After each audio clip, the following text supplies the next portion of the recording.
bekliyordum ama bizim Rusya'dan yönetim kurulumuz geldi Hilton'un.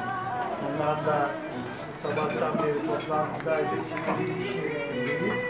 Ama en azından işte bir 5 dakika sizi görmek istedim. Afiyet olsun. Teşekkür ederiz.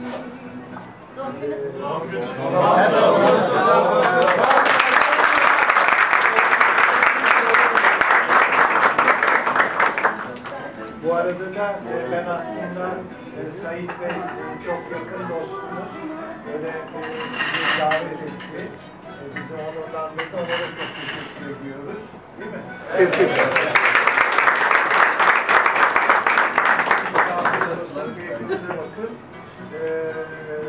Yarından sonradan itibaren beraber olacağız.